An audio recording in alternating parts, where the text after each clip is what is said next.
Welcome into week 9 of the LL Football Roundtable, sponsored by Thaddeus Stevens College of Technology. I am John Walk, sports reporter with LMP Lancaster Online, along with colleagues Mike Gross and Mr. Jeff Reinhart. Gentlemen, how are we doing today? We're on to week 9. The air's getting a little bit more chilly out. We got some big-time games coming up.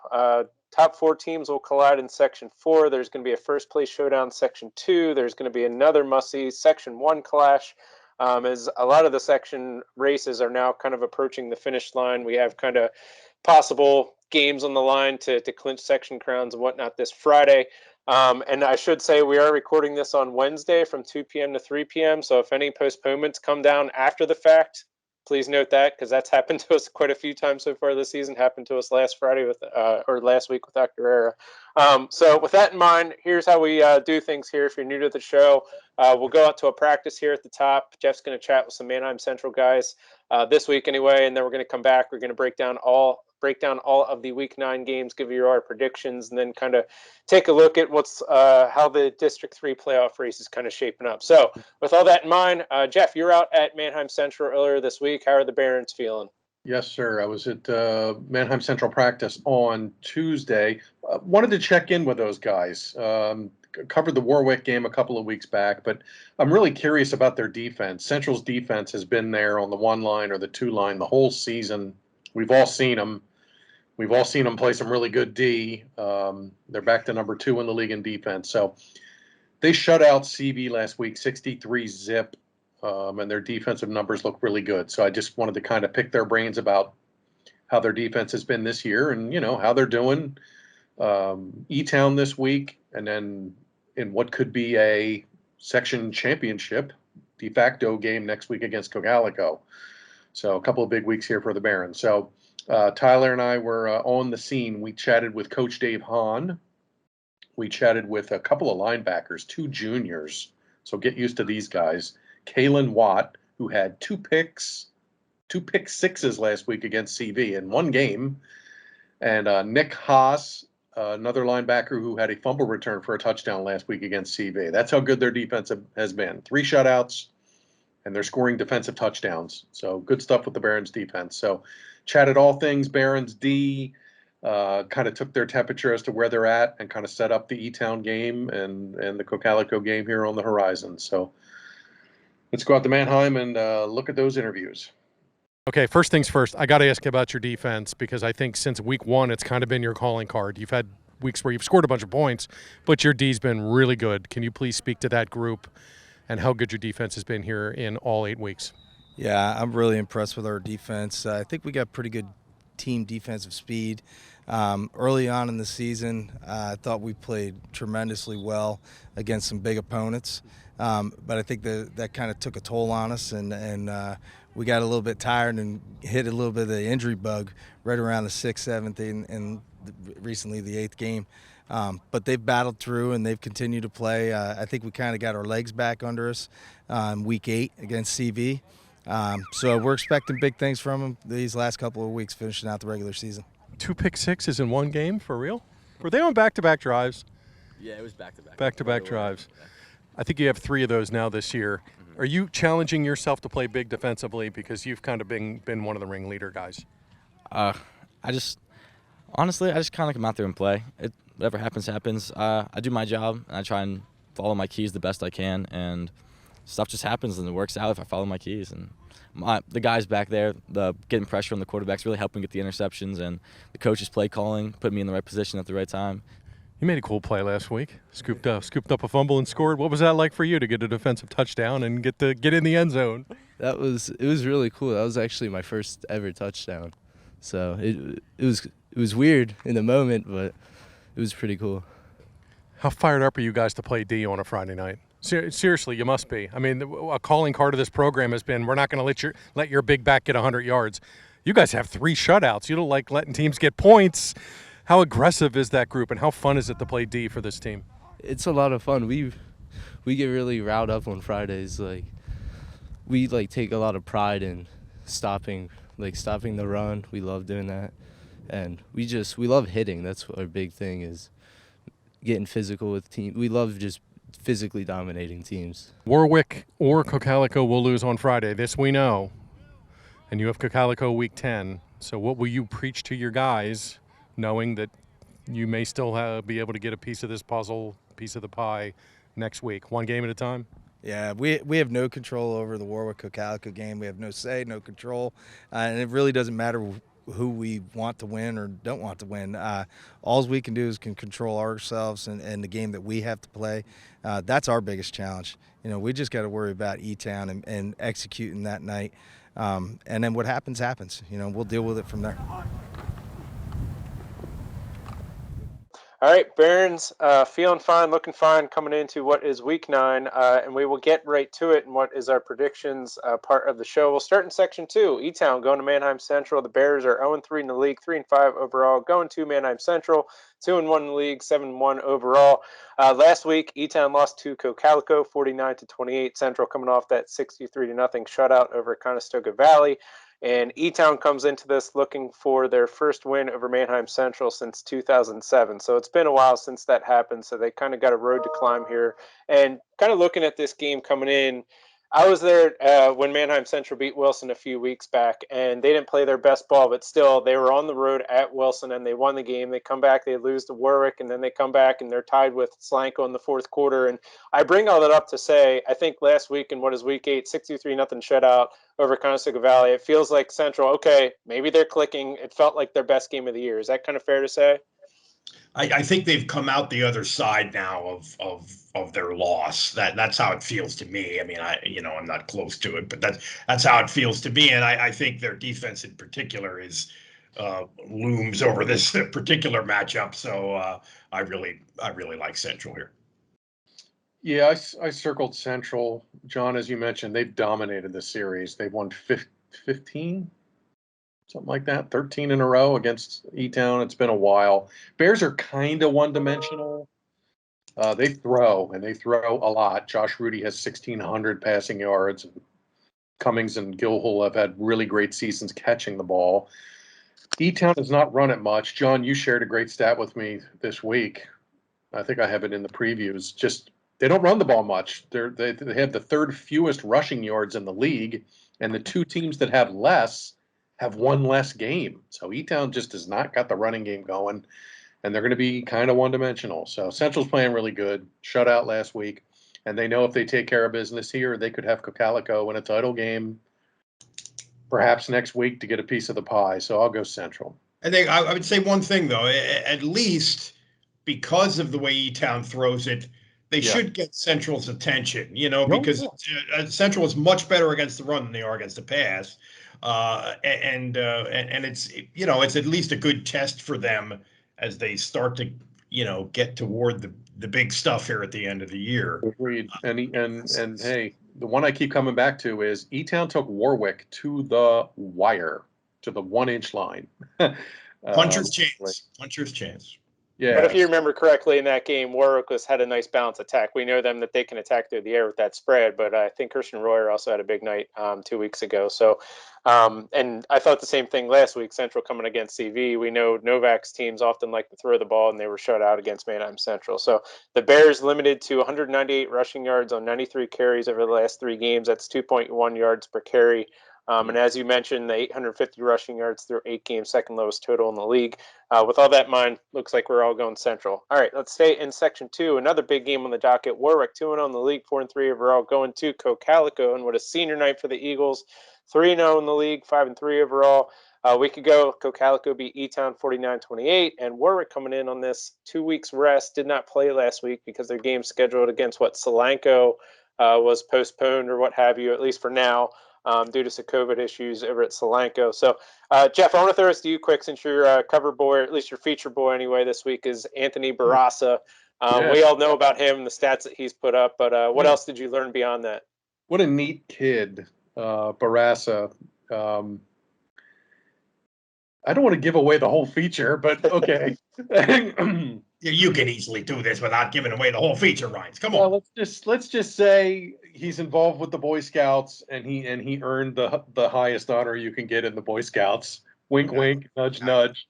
And it took him 12 years, first grade Cub Scouts all the way to the end, and it just kind of. I don't think that's unusual for that, is it? I think that's it takes a while to yeah. get what he just achieved without spoiling, the end of the story.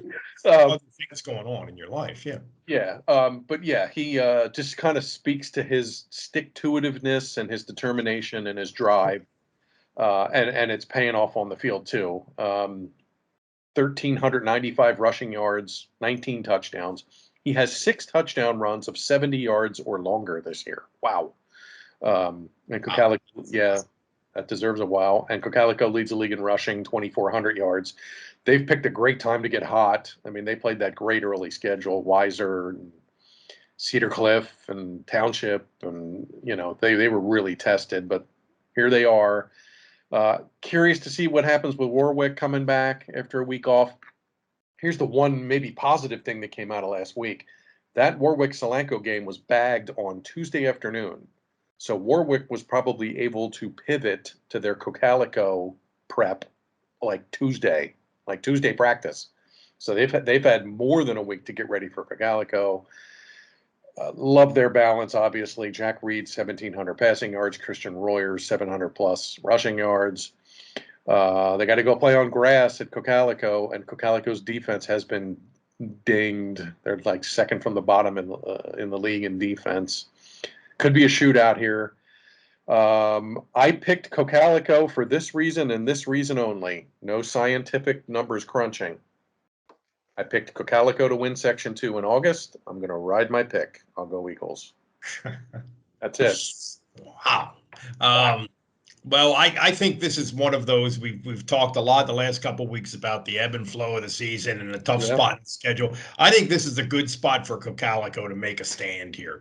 I picked Warwick, but I think this is one of those, and this has kind of been a theme of the season for me, is making an argument for one team and then picking the other team and being wrong. And that's stupid, but I'm going to continue to be stupid because I'm picking Warwick a little bit just because Kokalico is not what they usually are defensively. I think that's the only thing. I think what you said, Ryan, is very significant. How many times have we heard high school coaches say it's hard to prepare on a 1 week basis for something like the Veer? Well, they have almost 2 weeks to prepare for it. Yeah, so maybe that makes maybe that eliminates that a little bit as a factor. I don't know. I'm picking. I'm arguing for Kokalico and picking Warwick. I like Warwick a little. So looking at kind of similar matchups, I like to do is kind of getting a look at, okay, maybe what to expect here. If you go back a couple weeks when Warwick played Hempfield, yeah, the Black Knights are a little bit more balanced and they have a lot better defense, but they were able to move the ball against Warwick. 316 rushing yards did Hempfield have against Warwick. So you can move the ball on the ground against this Warwick defense, which is what Kokalico is going to have to do. And maybe it's a ground possession thing. There's, time in possession and a lot of first downs and, hold on to the ball for a while and get some scores, keep the Warwick offense off the field. Plus, I like the feelings of senior night for Kokalico. There's a couple guys I want to mention there, Stephen and Bryson Flinton, the brothers. There's word on the street that their mom might be at this game, which would be the first time she'd be at this game since her car accident a couple years back. She's worked her way back through that. So I know they're going to be playing for her, and look forward to being at that one. I'll be at that game, and looking forward to seeing Jessica. So I think there's going to be a lot of reasons for Kokalico to be fired up, a lot of emotions at play, and I think Kokalico is going to be able to move the ball. Maybe they make a couple stops offensively, get a turnover. So Jeff and I are going Kokalico, Mike's going Warwick. Last game in Section 2, Conestoga Valley, 1-2 in the league, 3-5 overall, going to Solanco, 0-2 in the league, 2-5 overall. Last week, Central beat Conestoga Valley 63-0 in Solanco. 2 weeks rest. Last week did not play because of COVID issues, so they're going to be well rested with that Veer offense. Kind of a game of contrasting offenses, fair to say? That's very fair to say, yeah. And you, there's a lot of ways to look at having last week off. I like Solanco a little bit here. CV's taken some haymakers this year, and last week was certainly a big one of those. And now you got to go on the road. You got to go to Quarryville. Either of these teams is very capable of winning this game, but I'm going to go with the home team here. I like Solanco. Mules. Yeah, this is the last game I circled. I really tossed and turned on this one. I don't usually like reporting injuries because they're kids, and this isn't the NFL. These guys aren't making millions of dollars, and there's no injury list that the LL League is forced to produce every week. But CV's nicked up. I have a gut hunch they're going to be missing some kids, and they were missing some kids last week against Central. So tough trip. CB's won 5 in a row in this series, which kind of made me turn my head a little bit. But I'm going to go Mules. They're rested. Hopefully everybody's healthy there. They had the COVID, but they've had a couple of weeks off to get off their feet, and I'm sure they'll be back and ready to roll. So I'll go Solanco here at home. I don't think the Bucks are completely healthy, and Solanco should be well rested enough. And when that running attack gets going, they're pretty tough to stop. So Mules over Bucks for me. Both teams have deceiving records. CV being 3-5, Solanco being 2-5. I think they're better than their records. For me, I'm going the Mules, and the reason being, just looking back over their schedule, they lost by 2 touchdowns. Lampeter Strasburg, an LS team that's won 7 in a row. So they hung tough with LS. They nearly beat Penn Manor. They hung tough with Cocalico. They were tied with Manheim Central in the fourth quarter. So this is a Solanco team that's really capable. Kind of what I looked at too, John. Yeah. I'm with you. So we're all going Solanco across the board here. Let's move to Section 3. Effort of 2-1 in the league, 5-3 overall. Going to Lampeter Strasburg, 3-0 in the league, 7-1 overall. Last week, Effort of lost to Donegal, 35-27. Meanwhile, Lampeter Strasburg, they were down early, and then they came back and outscored Garden Spot 43-3 over the final 3 quarters and won by a final score of 50-20.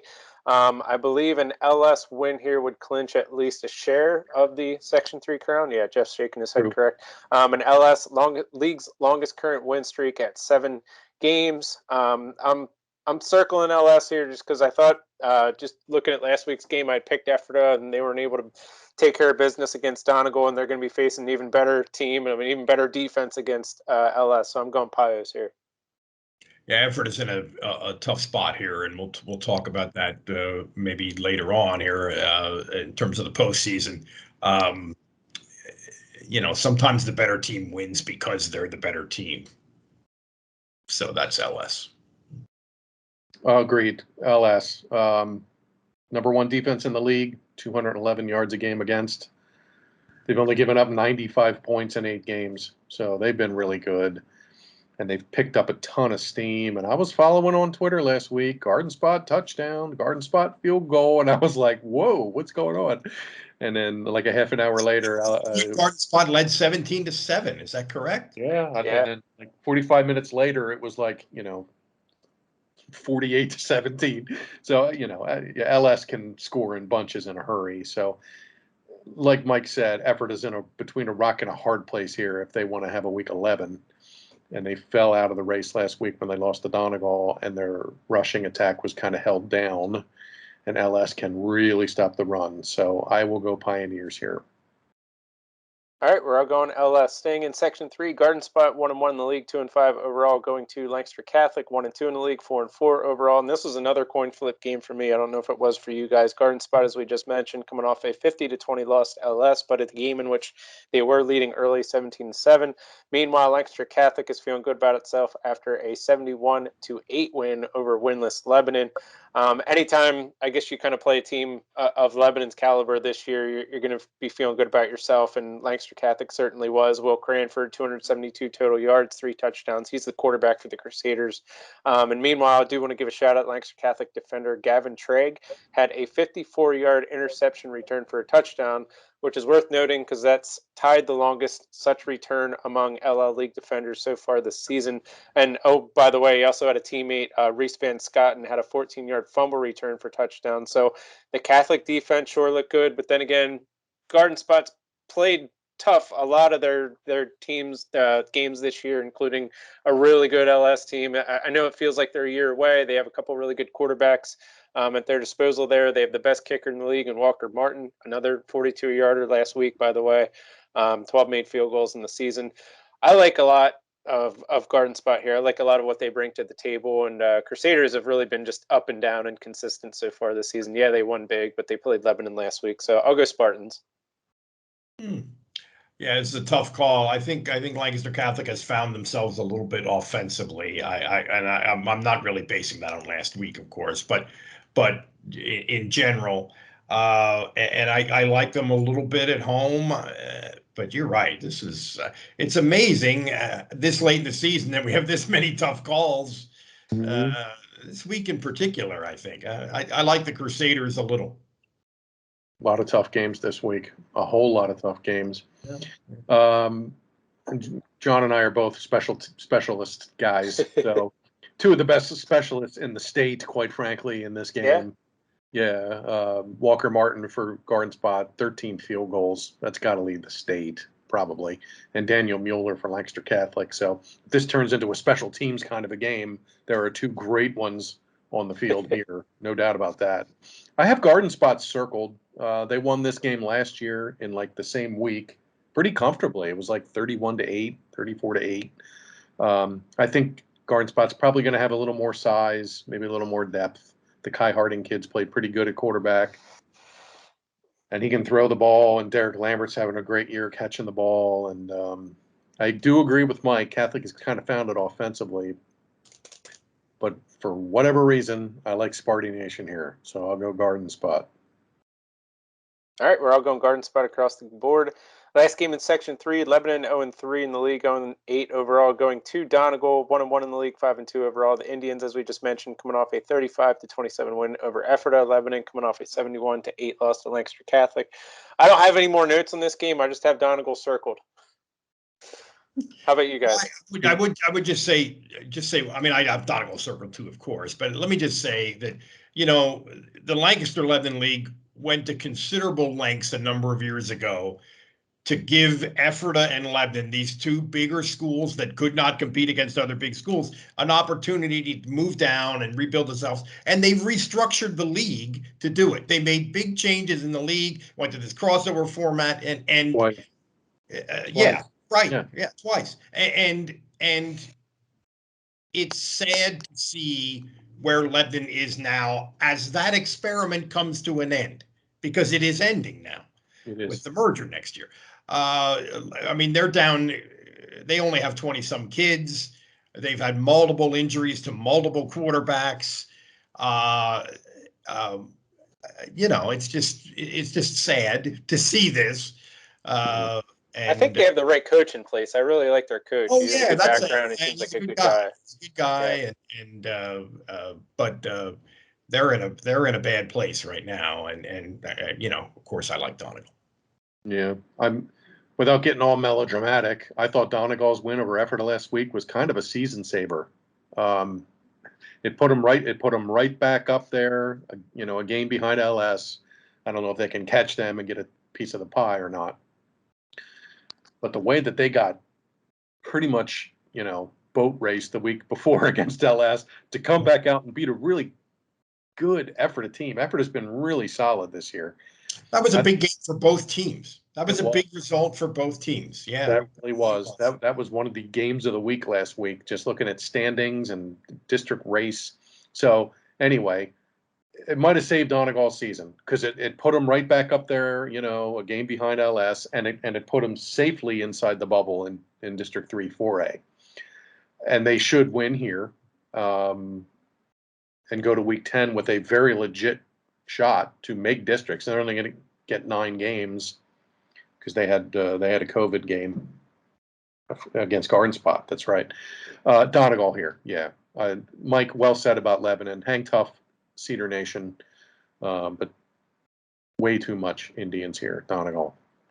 All right, let's go to Section 4. Biggest game of the week, at least in my eyes. Elko 2-1 in the league, 3-4 overall. Going to Section 4 frontrunner Columbia 3-0 in the league, 6-1 overall. Elko's record is a bit deceptive. They played really well all year, coming off a 42-32 win over Northern Lebanon. Columbia coming off a 62-48 win over Anvil Cleona. A Columbia win on Friday would clinch at least a share of the section crown. Jeff, credit to you on this next stat. The Tide last won a section title in 2002 when I was a freshman in high school, by the way. Jeff, I know you covered Columbia last week. I think looking at this one, it's another game of contrasting offenses. Yeah, whopper game. This nugget really stuck out. Elko has won 9 in a row in this series. 9. You would have thought somewhere in there, Columbia would They've all have been got. pretty close too the last few years, right? I believe so. Yeah. 9 in a row in this. Elko's physical. They're going to be physical up front. Their running game has been great. Luke Williams had 266 rushing yards last week against Northern Lebanon. They're over 2,000 rushing as a team. Cole Thomas has 600 yards rushing, 12 keepers for touchdowns. This is going to be a trench game, and Columbia's got to put up a fight in the trenches. Columbia's going to score. I'm glad I got to see them last week. That was a wacky game with Anvil, 62-48. I mean, it was silly. I mean, it was 110 on the board. I try not to be snarky with the tweets, but I would tweet out the score update and kind of say, "Oh, there'll be more scoring. Don't go anywhere. Columbia's going to score again in a minute," and they did. Not very snarky. Yeah, so Footman's been great. He hit the 2,000-yard passing mark last week. He's got so many kids to throw to. It's Columbia's a blast to watch. If you get a chance to see Columbia go, I mean, they are a treat. I have Columbia circled. I think they're going to have too much offense in the end, but Columbia better look out because Anvil Cleona got a ton of yards last week. They had 500 plus, 400 plus on the ground. Elko is very good at hogging the ball and having 18 play drives and finishing. So Columbia can't let that happen a whole lot. Tide capitalized on 2 picks last week, which were huge to get the ball back right away. This will be a great game. I don't think it's going to be 62-48, but I think Columbia kind of sees the finish line and they can get at least a tie for a section, and they haven't done that in almost 20 years. So I will go Columbia here, but this will be a good game. We first of all, before I forget it, Luke Williams is going to play on Saturday's linebacker somewhere. He's being recruited more than I was kind of surprised how much he's being recruited. He's all 3 levels, not FBS, but every level below that. So he's gonna, and he that is a good football player there, and that kid's a stud. But this is kind of what we talked about last. I don't want to go X and O geek because I'm a fraud in that. Do it. The way Elko plays zone coverage with a deep shell, and Octorara really victimized that, and Robert Footman is really capable of victimizing that.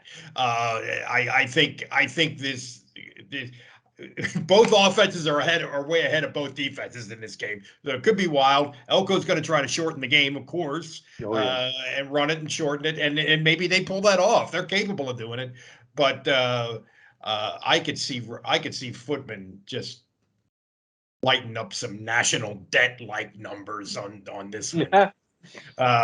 So I like Columbia.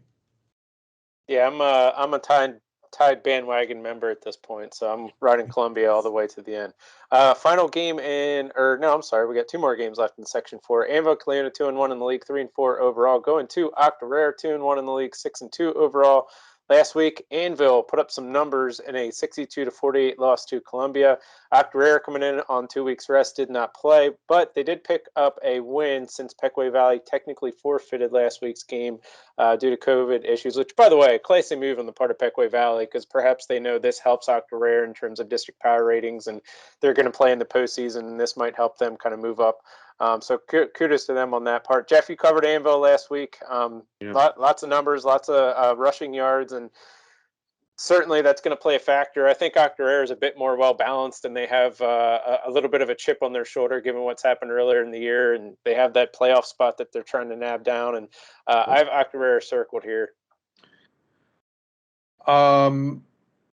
Nothing would surprise me in this game. I also have Octorara circled, but I would not be surprised if Anvil pulls this off. Their rushing attack is really good. Rogan Harder lit up Columbia, 240 and 4 touchdowns. McGuire's good running the ball. Phoenix Music, our guy, is really good running the ball. I mean, they really got a ton of yards against Columbia. Columbia basically just out-track meted them and just had a couple of more possessions and finished. Columbia turned the ball over on its first drive, fumbled, down 7. They've done that a lot this year, by the down way. 7-0, and Footman's in the gun, and the center snapped it early, so Footman didn't see it and fumble. Anvil got it. Columbia scored on its next 9 drives. 9. That's really good. I'll go Octorara. They've had an extra week. We were over there last week. Sorry to jinx you guys. I do like their balance. Stoltzfus has been wonderful. I mean, they just don't turn the ball over at all. And I think, if they get up a couple of scores, they could be safe because Anvil's not going to go up top a whole lot. But nothing would surprise me, but I'll go Braves. They're Octorara, with the exception of that insane game with Columbia that I saw. With the exception of that game, they're a very balanced, solid team that doesn't make a lot of mistakes. That's how they seem to me. I love that quarterback, as you said, Rhines. I couldn't agree more. I just think they can. There's more ways for them to win this game than Anvil. Anvil can run all day long if they can block you, which they could do against Columbia. Octorara is not small up front.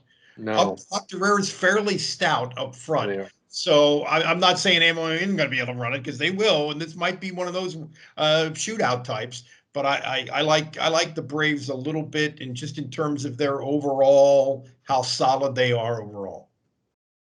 All right. And final game in Section 3, Northern Lebanon 0-3 in the league, 3-5 overall, going to Pequea Valley 0-3, 1-6. Northern Lebanon coming off a 42-32 loss to a good Elko team. Pequea Valley did not play last week due to COVID issues. They did forfeit their game technically, which you just mentioned, against Octorara. So I guess technically overall, both teams riding separate 4-game losing streaks. Mike, you're kind of our Lebanon County guy. I have the Vikings circled. I imagine you do too. Tell us why. I do. I think they're at the point now. I mean, they competed last week. I mean, against a good team. They've made some progress this season, and in order to sort of ratify that and make it solid stuff for carrying forward, they have to keep grinding away at it and win one or two more. And this is certainly one they can get. Obviously, Pequea is a wild card coming off of missing last week. Are they going to be healthy? Are they going to? We don't know. And we again, what does it mean? Is it good or bad to have last week off? I like the Vikes here. This is the game last year that Pequea Valley won 14-0 to snap their 26-game losing streak. So that should fire up Northern Lebanon a little bit. Enjoy the bus ride to Kinzer's, by the way. I'm a little worried about Pequea Valley. They had the COVID. They had some kids that were out. I don't know how they're going to be health wise, and they don't have a big roster anyway. Let's be honest. I mean, they might have 30 kids, and they'll likely be in the 20s here. So if they can get back on the field and play and put up a fight, great. But Northern Lebanon, I mean, this Ebersole kid's come in to play quarterback the last couple of weeks and been really good. 272 yards and 4 touchdowns. That's a change that seems to have worked. It kind of came late in the story here. Yeah. Yeah, and Caden Clark had 6 catches, 150 and 2 touchdowns, and Stickler's done fine at running back. He's like 150 yards and 4 catches, and get his hand on the ball where you can just rumble. Yep. Yeah, I mean, it hasn't paid off in W's yet, but they should get one here. So I'll go Vikes. All right. That does it for Section 4. Let's go up to Section 1. Wilson 3-0 in the league, 5-3 overall. Going to Hempfield, 2-1 in the league, 5-3 overall. A Wilson win here would clinch at least a share of the Section 1 crown. However, a Hempfield win would potentially force a 3-way first-place tie in Section 1. Hempfield coming off a big-time 17-14 win over Manheim Township. First win over the Blue Streak since 2013, by the way. And Wilson, meanwhile, coming off a 49-24 win over Mike Gross's alma mater, Cedar Crest. Mike, you covered Wilson last week, and I thought it's worth noting here. We'll pat ourselves in the back a little bit. I believe we all talked about Cam Jones in the return game, and Mike, did he have a big night last Friday? Huh? He did, yeah, he But did. It was not only he returned a kickoff for a touchdown. He returned a punt for a touchdown. He had another fairly long return, and there were several times when they tried to kick it out of bounds, and it impacted field position in the game. That game really wasn't a blowout, except for a few plays. And part of it was that Wilson made a lot of mistakes. Frankly, they had 11 penalties. They fumbled 5 times and lost 4 of them. But they have 3 guys that are just weapons. The quarterback, Hoffman, and the 2 brothers, the tailback and the kick returner, who I just think are I don't think I don't think Hempfield has anything like that. This is a tough call, and these 3 teams that are contenders in Section 1, there's a lot on the line now for them in terms of section, in terms of districts. I mean, this is a big game. Wilson has pretty much been Wilson when they've been healthy this year. yeah, Even though they have 3 losses, they've pretty much been themselves when one of those is to Mifflin, that's like playing it doesn't count. the Packers. Yeah. So I like Wilson. No clue, 0. If I pick Wilson, Hempfield will win 17-14. If I pick Hempfield, Wilson will win 28-7. Excuse me. I have Wilson circle. Couple of more weapons, and hey, love Cam Harbaugh. Love what he's done, and I mean he's like single-handedly won some games for them. But Wilson's D is really good, and they're going to hit him all night, and he's going to need some help. He's going to need Evan Smith to rush for like 70, 80 yards. He's going to need Catch to run for 70 or 80 yards. He's going to have to hit some big plays downfield. He's got the kids to do it. Acker's having a great season. But anyway, Wilson can kind of see it now. They've come out the other side, Mike, like you said earlier. Yeah. And they just kind of see it. And I agree. They're probably a little tired of hearing about Township and a little tired of hearing about Hempfield. And here they are. They could do something about it. Prove it game, John. Hey, here it is. Prove it. You want the section? Go into Hempfield against a scorching hot, good team and beat them. And I think Wilson finds a way. I think it's close. Could be real close. I don't think it's a blowout. Yeah. But this could be 24-21, special teams. Please. I pleaded with Cedar Crest last week. I looked right into this camera and I said, do not kick the ball to Cam Jones. Yo, Hempfield, do not kick the ball to Cam Jones. That's for sure. He's one of those low center of gravity guys, and very quick and wiggly. In addition to that, he is tough to bring down, that dude. It takes a special, and I was talking to a coach about this week. It takes a special nut to just A, want to return kicks and punts, and then B, to succeed at it and especially be really good at it. Because there's the decision making and having to make that catch with people flying at you. Yeah, you're right. It is. He has, just for the record, he has 4 punt returns for touchdowns, including 3 games in a row, and he's got 2 kick returns for touchdowns. 6 returns for touchdowns. I doubt anybody in the state has 6 returns for touchdowns.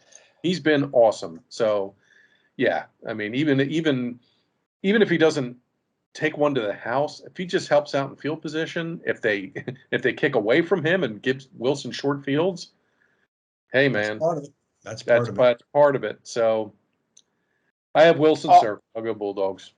All those are good points to make about Cam Jones, and the reason I brought him up is because, oh, by the way, Hempfield played Township last week, who has Anthony Ivy, and Hempfield did a perfect job of keeping the ball away from Anthony Ivy, both in the return game and the pass game. Ivy 2 catches for -1 yards, so they were kind of able to make him a non-factor.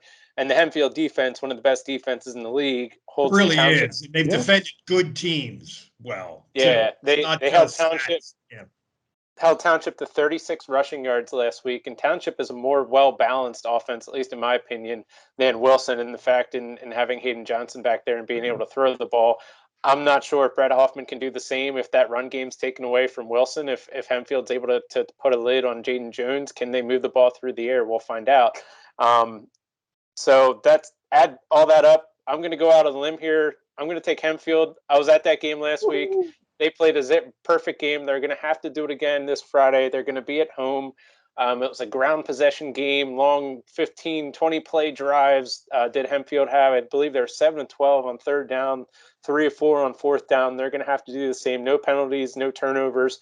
If they can do that and control the game and take away that run game from Wilson, keep the ball at Cam Jones' hands, they're going to have to do it again against a really good Wilson team. So I'm going to take the Black Knights. Yeah, All right, I don't see 62-48 here. No, I think it's going to be a defensive battle. Yep. Yeah.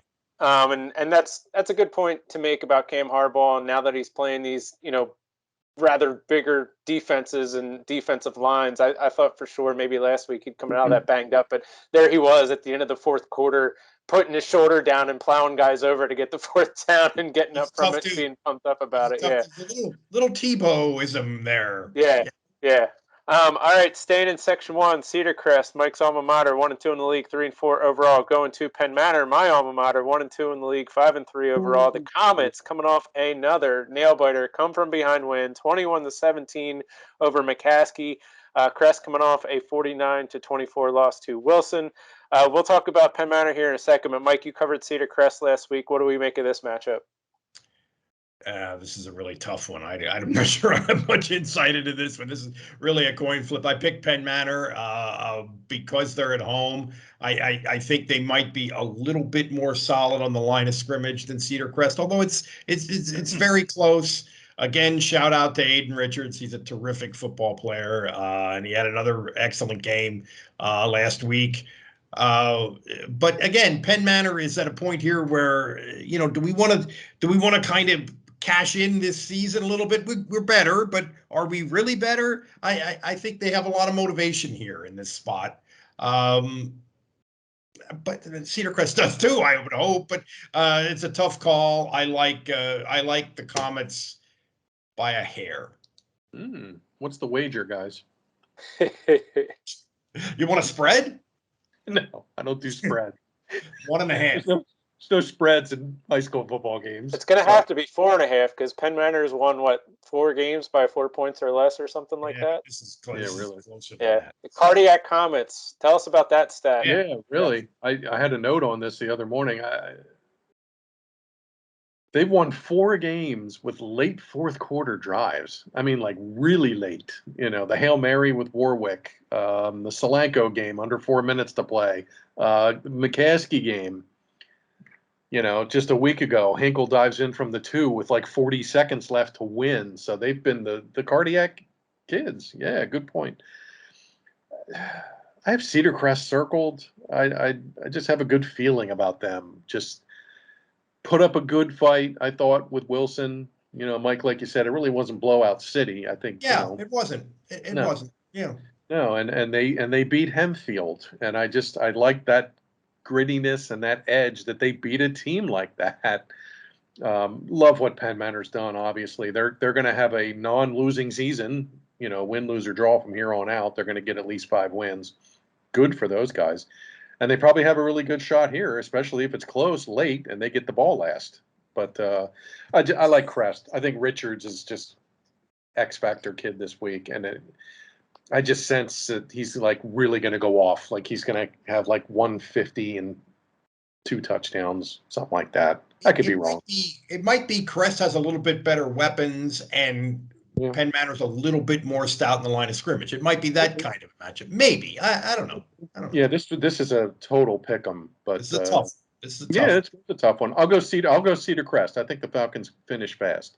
Okay, John, you get the tiebreak and reflect on your alma mater, my friend. Since you both mentioned Aiden Richards, I just want to shout him out quick because I was talking to the Hempfield coach, George Yeager, after last week's win. I was like, okay, go back a week. You guys lost to Cedar Crest. Was that a trap game? He was like, no, I'll just say Aiden Richards.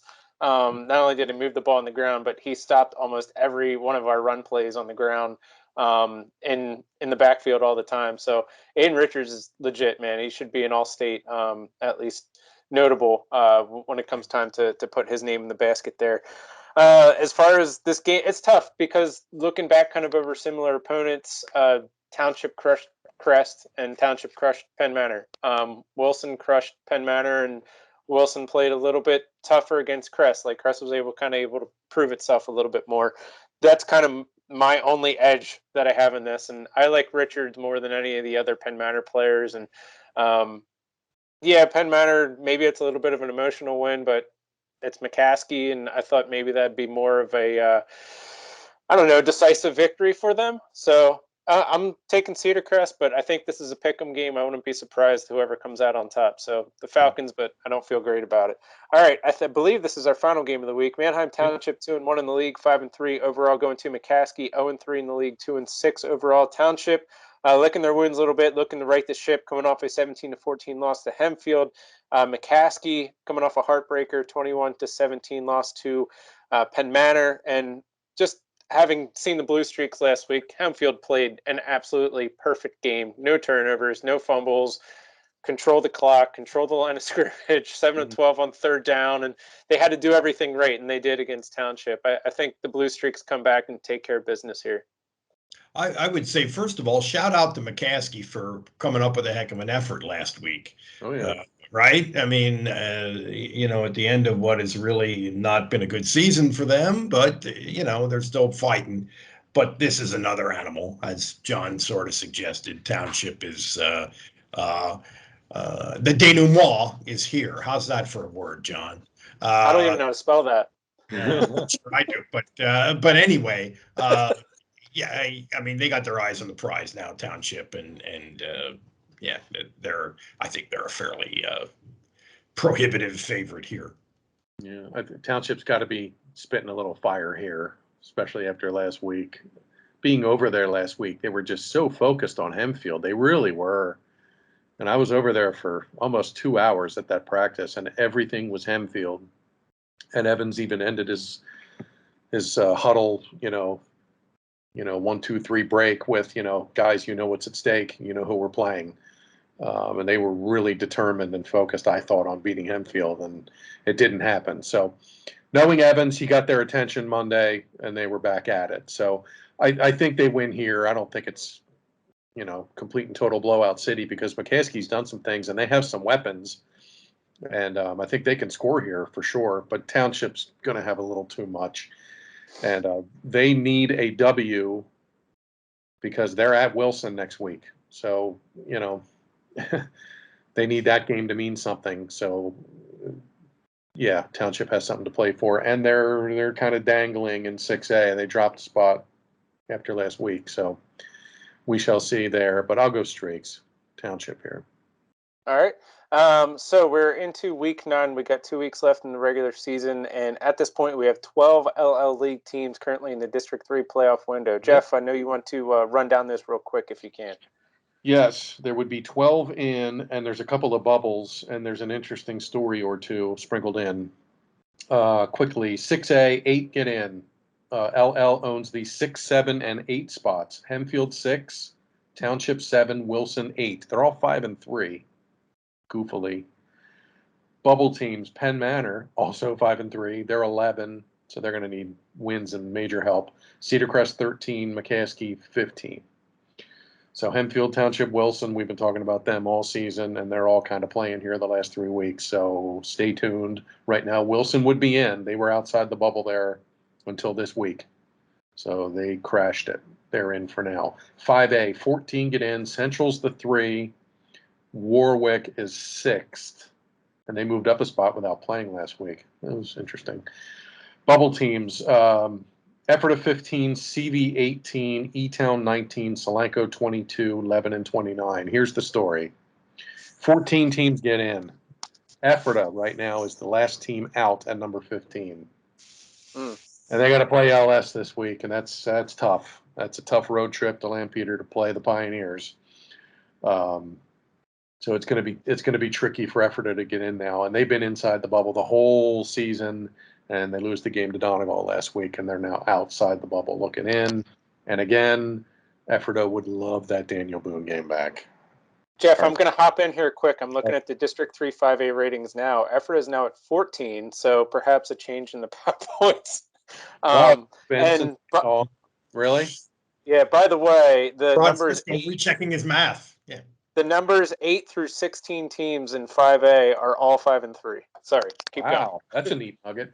Okay, so obviously between this live and when I saw them, somebody probably forgot to put a score in. That's nice. Okay, well, either way, effort is still right on the Yeah, way. it doesn't change really your point. Yeah. It doesn't change a whole lot. Point is still tricky test for Ephrata because they got to play LS and next week to try and get in.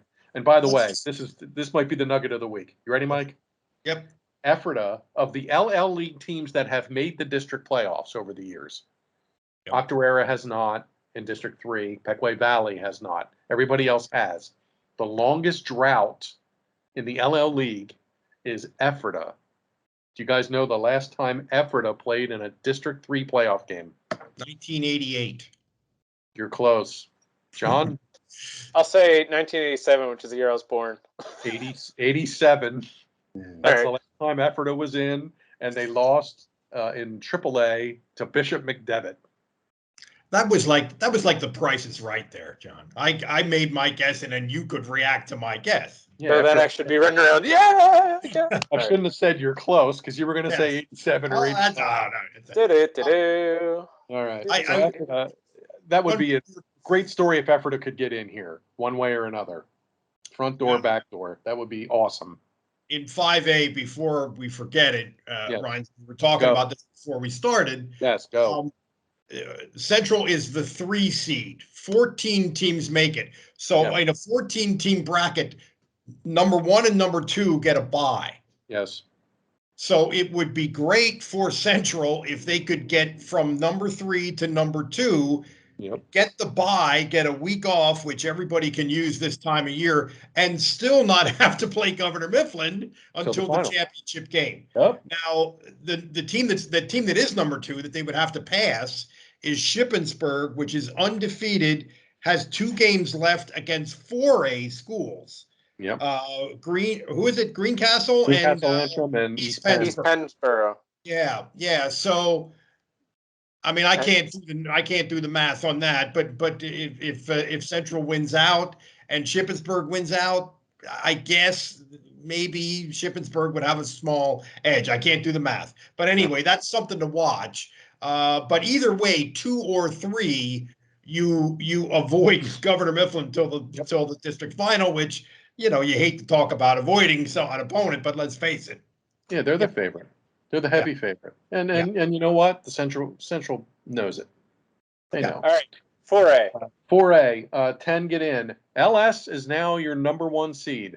Boom. Here's jumped Berks Catholic last week. Berks lost to Exeter, and LS took over the top spot. So we'll see if they can nail that down. They have obviously a good one here with Ephrata on Friday. If LS runs the table, they should be safe to get the 1 seed and be home. Cocalico is at 4. Donegal, as mentioned, they're at 9 and in. The bubble team this week at number 10 is Octorara, and they are there because Pequay Valley forfeited, so they got the W, and they got Pequay Valley's power points. So Octorara went, Where is Bishop McDevitt? They're 2 or 3. They're 3. Okay. Yeah, and they're playing really well. And their only loss was LaSalle College. District 12, week 1. It was in August. That's almost like Mifflin and 5A. Yeah, I think you want to avoid them. But but LS, I'm not comfortable saying LS needs to think about avoiding anybody the way they're rolling. No, LS is playing really well. So Octorara is the bubble team right on it. And on a big game with Anvil. Outside looking in, Elko's 13, Garden Spot 16. Elko was in the finals last year and lost to LS. All right, AAA, 8 get in. Catholic is 5. Anvil Cleona is 6. Bubble teams, Northern Lebanon is 10. Pequay Valley is 14. And they play each other this week. I don't know. I said the last 2 weeks, I don't know if anybody gets in from AAA, but I like Anvil. They both have tricky games. Anvil has Octorara and Catholic has Garden Spot. So we'll see. I'd say this is a huge week for both of them. Catholic what would 2 wins do for Northern Lebanon? Yeah. Could bump them up. Northern Lebanon. They might be. What'd you say? 8 teams get in. Northern Lebanon's at number 10. They're 3-5 overall, and the number 8 team is Schuylkill, and they're 2-6. And the number 6 and 7 teams are 3-4. So there's a chance. And Northern Lebanon plays Peckway this week. I mean, I don't have in front of me who they play week 10, but maybe they have a chance. Yep. Yeah, I forget who they have in week 10. Octorara. Octorara in week 10. It's a tough game. Tough. Obviously, it's a tough game. Okay, right, lastly, Double A. Columbia is at number 2, behind York Catholic. York Catholic is 7-0. I think they were the runner-up last year. Columbia's won 5 in a row, second longest winning streak in the league behind LS. And a huge game, obviously, with Elko. Columbia wins out. I gotta believe they're no worse than the 2. Yeah, I agree. If they lose one here, I think they're still safe for the 2. I think they have a healthy lead. I can't do any of that math. They're in good shape. Yeah, Tide's in really good shape, and I'm so glad I got to see them last week. They're very legit, and they are so much fun to watch. I mean, they are just, oh my gosh, so many kids, and 2 of their best receivers are freshmen, which is just like wow. They're really good. So we shall see. So 12 in as of now. Sorry, 13 in, right? Ephrata's would be in. Yeah. Because they're on the 14. And Octorara is actually at number 10. Top 10 teams get in for it. So they're right on the line. So Ephrata and Octorara are right on the line. So they're going to need wins to. But I mean, some of these teams are going to naturally just be eliminated because not everybody can win. Each other. Teams are going to eliminate each other. But yeah, we got a lot of teams with a shot at it. That's in 2 weeks. Right. This is week 9. Hey. All right. Hey, I wanted to add in this segment while I can. I'll give a shout out to a couple LL League alums. Lampeter Strasburg grad Matthew Wright, the kicker, Central Florida alum, played in 3 games with the Steelers last year. And basically over the last, 18 months, he's been working as a software engineer. But I see his videos on social media of him kicking these long-distance field goals, trying to land a roster spot. He finally did about a month ago, signed by the Jacksonville Jaguars for their practice squad. He's been their kicker to the last 3 weeks, and then this previous Sunday, just hanging out watching football, and I see, what is this? Matthew Wright on my television screen. Jacksonville Jaguars over in London. Matt hits a 54-yarder with 3 minutes left to tie it, send it to overtime, and then he hits a game-winning, time-expiring 53-yard game-winning field goal for the Jacksonville Jaguars to beat my Miami Dolphins 23-20. So congrats to Matt. What a crazy story that guy has. I'm happy for him. And then another shout-out, Lebanon Valley College senior Brandon Brubaker, who we knew as the Brudozer in his Cocalico days. He was named the Middle Atlantic Conference Defensive Player of the Week, recorded game-high 14 tackles, including 8 solo stops, 5 tackles for loss, to go along with a half a sack and a pass breakup in the Dutchman's 31-10 over Alvernia last Saturday. And by the way, Brubaker leads LVC in tackles at 53. The Dutchmen are 3-3 overall, 2-2 in the conference so far this season. So a couple shout-outs to those guys. A couple people who follow Lebanon Valley, and I mean, they say this kid is maybe like an All-American type player. Wow. Really good. Really good. They have a couple kids in their defense that are just great at that level, and he's one of them. Yeah, he's a beast. And our vocab word of the week is wiggly, which Mike Hurst used in talking about the abilities of Cam Jones in the return game. So there's that. This is the point. That's the point in the show where I ask, where are you at this Friday? Mike, I believe you're off because you're going to have to wake up early on Saturday morning. Correct. I'm at my couch on Friday night. Mike covers Penn State on Saturday, so he'll be waking up early to get up to Beaver Stadium. Jeff, where are you going to be? Enjoy that ride. Landisville bound. Hemfield Wilson, my first live look at the Bulldogs. Very anxious. And again, nothing will surprise me in this game at all. Should be fun. I think that's a good old-fashioned Section 1 football game. That should be great. So I'll see you in Landisville. All right, and I'm Denver bound for Cocalico, the Eagles hosting Warwick in a Section 2 showdown there. So, all right, for Mike Gross, Jeff Reinhart, I'm John Walk. Thank you guys for watching. We're on to Week 9. This has been the LL Football Roundtable, sponsored by Thaddeus Stevens College of Technology. We'll catch you next week.